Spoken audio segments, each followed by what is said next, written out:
സപ്ത ചിരഞ്ജീവികളിൽ ഒരാളായ വേദവ്യാസനാണ് വേദങ്ങൾക്ക് വിഭജനമുണ്ടാക്കിയത്, 18 പുരാണങ്ങളെ വേർതിരിച്ചത്, മഹാഭാരതവും ഭാഗവതവും എഴുതിയത്.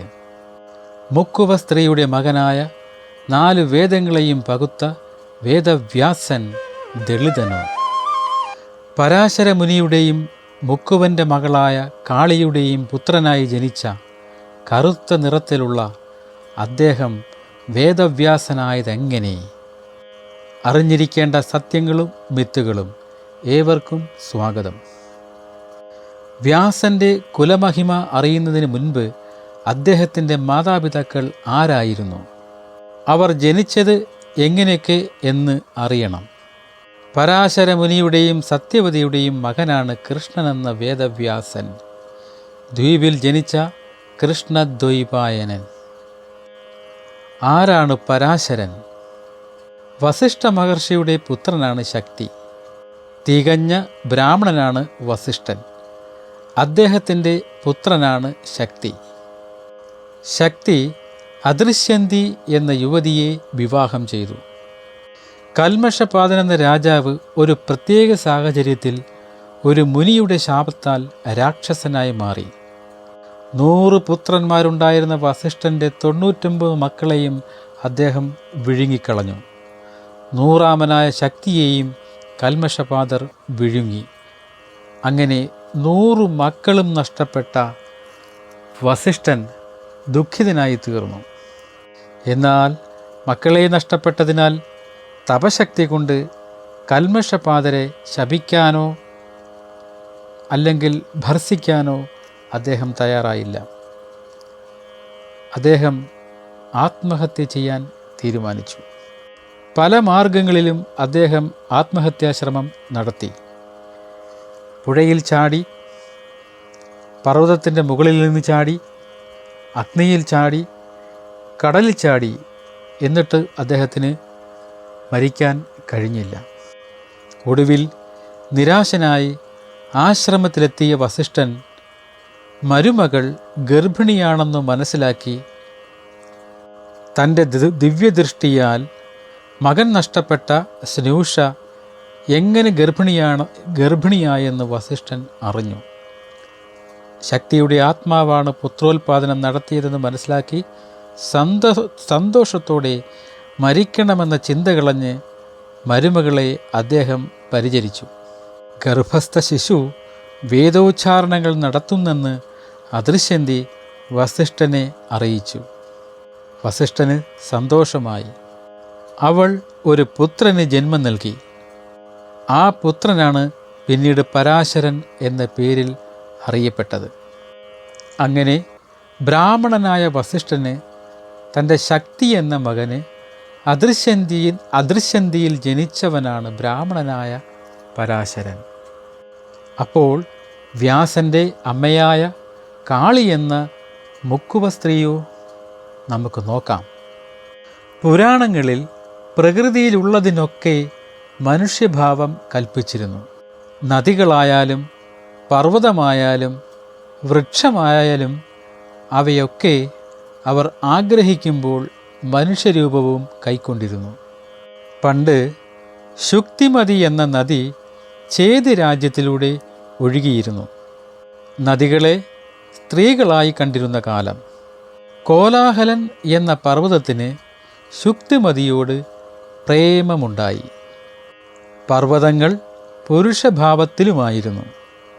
ഒരിക്കൽ ശുക്തിമതിയെ കോലാഹലൻ തടഞ്ഞു നിർത്തി. അവളുടെ പ്രവാഹം തടസ്സപ്പെട്ടു. എങ്ങും വെള്ളപ്പൊക്കമുണ്ടായി.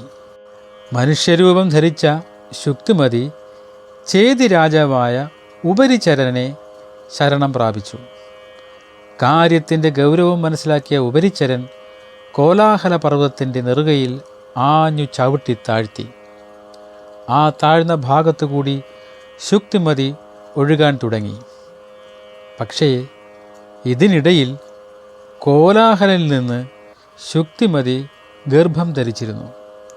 അവൾക്ക് 2 മക്കൾ പിറന്നു, ഒരാണും ഒരു പെണ്ണും. തന്നെ കോലാഹലൻ്റെ കയ്യിൽ നിന്നും രക്ഷിച്ച ഉപരിചരനെ പ്രത്യുപകാരമായി ശുക്തിമതി ആ 2 മക്കളെ രാജാവിന് നൽകി. ആൺകുട്ടി വളർന്നപ്പോൾ അവനെ സർവ്വസൈന്യാധിപനായി വാഴിച്ചു. യൗവനയുക്തയായ പെൺകുട്ടിയെ രാജാവ് വിവാഹം കഴിക്കുകയും ചെയ്തു. ഗിരിക എന്നാണ് ആ പെൺകുട്ടിയുടെ പേര്. രാജാവും ഗിരികയും കടുത്ത പ്രണയത്തിലായി. രാജാവിന് അവളെ പിരിഞ്ഞിരിക്കാൻ കഴിയില്ലെന്ന അവസ്ഥയുണ്ടായി. ഒരിക്കൽ യാഗസംബന്ധിയായ സാധനങ്ങൾ ശേഖരിക്കാൻ രാജാവ് കാട്ടിൽ പോയി. അപ്പോൾ വസന്തത്തിൻ്റെ മൂർത്തിമത് ഭാവത്തിലായിരുന്നു പ്രകൃതി. കാമഭാവം ഉണർത്തുന്ന അന്തരീക്ഷം.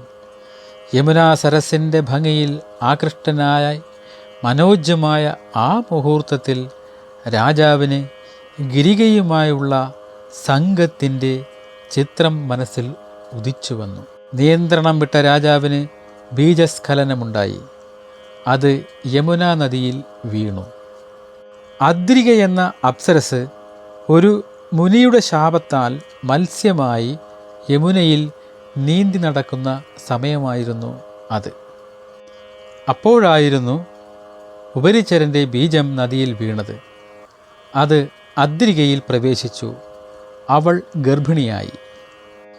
പിന്നീട് മുക്കുവന്മാർ വലയിട്ട് ആ വലിയ മത്സ്യത്തെ പിടിച്ചു.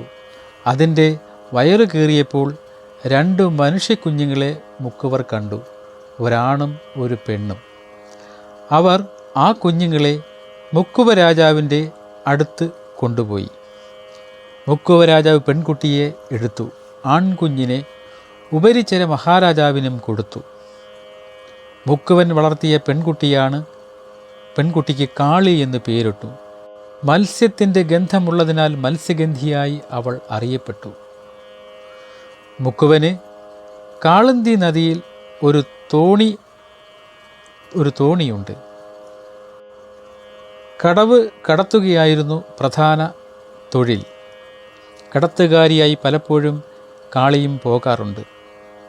ഒരിക്കൽ വസിഷ്ഠൻ്റെ പൗത്രനായ പരാശരൻ തോണിക്കടവിൽ വന്നു. കാളി അദ്ദേഹത്തെ മറുകരയിൽ എത്തിക്കാൻ പരിശ്രമിച്ചു. കാളന്തി നദിയുടെ നടുക്കെത്തിയപ്പോഴേക്കും കാളി ആരാണെന്ന് പരാശരൻ ജ്ഞാനദൃഷ്ടിയാൽ അറിഞ്ഞു. അവളോട് തോന്നിയ അനുരാഗം മഹർഷി മറച്ചുവെച്ചില്ല. മഹാനായ ഒരു മഹർഷിയെ സ്വീകരിക്കുന്നതിൽ മനസ്സില്ലാഞ്ഞില്ല അവൾ ആദ്യം എതിർത്തത്. സ്ത്രീ സഹജമായ ലജ്ജയും വേവലാതിയുമായിരുന്നു അവൾക്ക്. കാളി മുന്നോട്ട് വെച്ച നിർദ്ദേശങ്ങളും ആവശ്യങ്ങളും ക്ഷണനേരം കൊണ്ട് പരാശരൻ അംഗീകരിച്ചു. അത് സാധിച്ചു കൊടുത്തു. മഞ്ഞുകൊണ്ട് ഒരു പുകമറയും ഒരു ദ്വീപും അദ്ദേഹം സൃഷ്ടിച്ചു. അവളുടെ മത്സ്യഗന്ധം മാറ്റി കസ്തൂരിഗന്ധിയാക്കി. അവൾ സുഗന്ധിയായി. കാളി അങ്ങനെ സത്യവതിയായി. പരാശരനും സത്യവതിക്കും അദ്ദേഹം സൃഷ്ടിച്ച ദ്വീപിൽ വെച്ചുണ്ടായ പുത്രനാണ് കൃഷ്ണദ്വൈപായനെന്ന വേദവ്യാസൻ.